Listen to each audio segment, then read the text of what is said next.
इतिहास में कुछ नाम तलवार से नहीं, कहानियाँ से अमर होते हैं। और भारत के इतिहास में सबसे बड़ा नाम जिसके साथ सबसे ज़्यादा कहानियाँ जुड़ी है वो है विक्रमादित्य।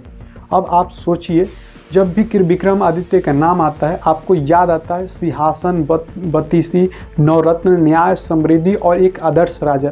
लेकिन आज मैं आपसे एक सवाल पूछूंगा, अगर विक्रमादित्य इतना बड़ा राजा था तो क्या हम उसके बारे में सिर्फ कहानियाँ ही जानते हैं?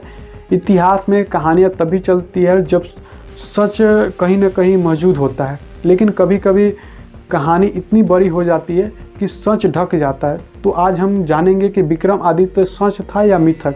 अब ध्यान से सुनिए, विक्रमादित्य का नाम इतना बड़ा क्यों बन गया? विक्रमादित्य एक ऐसा नाम है जो एक व्यक्ति की जगह नहीं, एक उपाधि की तरह लगता है।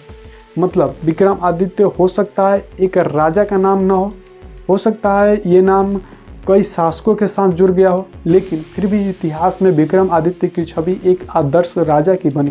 क्यों? क्योंकि भारत को हमेशा एक ऐसे राजा की ज़रूरत रही जो न्याय करे, जो धर्म निभाए, जो जनता के साथ खड़ा हो, और विक्रमादित्य उसी ज़रूरत का प्रतीक बन गया। इतिहास कहता क्या है? अब यहाँ ध्यान दीजिएगा, कुछ इतिहासकारों के अनुसार विक्रमादित्य का संबंध उज्जैन से जुड़ता है। कई लोग मानते हैं कि वह शकों के खिलाफ लड़ा और उसने भारत की संस्कृति को बचाया। विक्रम संवत का नाम भी उसी के साथ जोड़ा जाता है, लेकिन समस्या ये है कि इतिहास में जो ठोस प्रमाण चाहिए वो उतना साफ मिलता नहीं जितना किसी और सम्राट के बारे में मिलता है। यानी यहाँ कहानियाँ ज़्यादा और रिकॉर्ड कम है, और यह जगह इतिहास को रहस्य बना देती है। नवरत्न और महान दरबार, सच या सजावट? अब नवरत्न की बात करते हैं। कहा जाता है विक्रमादित्य के दरबार में 9 महान विद्वान थे और उन्हीं में से कई नाम बहुत प्रसिद्ध है। लेकिन सवाल यह है कि क्या वे एक ही समय में एक ही राजा के दरबार में थे, या अलग अलग युगों की ज्ञान परंपराओं को एक राजा के नाम पर जोड़ दिया गया? कई बार इतिहास में एक समाज अपने सर्वश्रेष्ठ दौर को एक नाम दे देता है ताकि आने वाला पीढ़ियाँ उसे याद रख सके, और विक्रमादित्य शायद वही नाम बन गया। सबसे बड़ा सवाल, अगर ये मिथक है तो इतना बड़ा कैसे? अब सोचिए, अगर विक्रमादित्य सिर्फ कल्पना होता तो उसका नाम इतना गहरा, इतना अस्थायी कैसे हो जाता? क्योंकि झूठ कुछ सालों तक चलता है, लेकिन जो नाम हजारों साल तक टिक जाए वहाँ कुछ न कुछ सच जरूर होता है।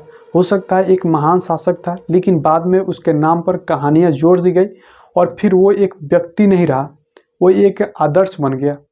विक्रमादित्य की कहानी का असली अर्थ अब समझिए। विक्रमादित्य ने कथा सिर्फ राजा की कहानी नहीं है, यह भारत के मानसिकता की कहानी है। यह भारत की मानसिकता की कहानी है कि भारत को हमेशा एक ऐसे शासक का सपना रहा जो ताकतवर हो लेकिन क्रूर ना हो, जो न्याय करे लेकिन कमज़ोर ना हो, जो ज्ञान को सम्मान दे, जो जनता को सुरक्षा दे। और यह सपना विक्रमादित्य के नाम में ढल गया। यानी विक्रमादित्य एक व्यक्ति भी हो सकता है और एक प्रतीक भी। आज के लिए सबसे बड़ा सबक है कि अब आप ये बात याद रखिए कि इतिहास में जब कोई नाम कहानी बन जाए तो उस नाम का मतलब सिर्फ व्यक्ति नहीं होता, उसका मतलब होता है एक सोच, एक मॉडल, एक दिशा। और विक्रमादित्य का मतलब है आदर्श नेतृत्व।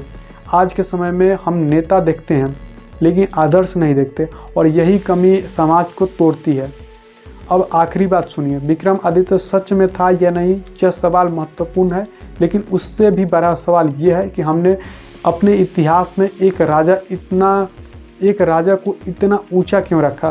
क्योंकि हम जानते थे जब समाज कमज़ोर होता है तो उसे एक आदर्श चाहिए होता है ताकि वह खुद को फिर से खड़ा कर सके, और विक्रमादित्य उसी आदर्श का नाम है।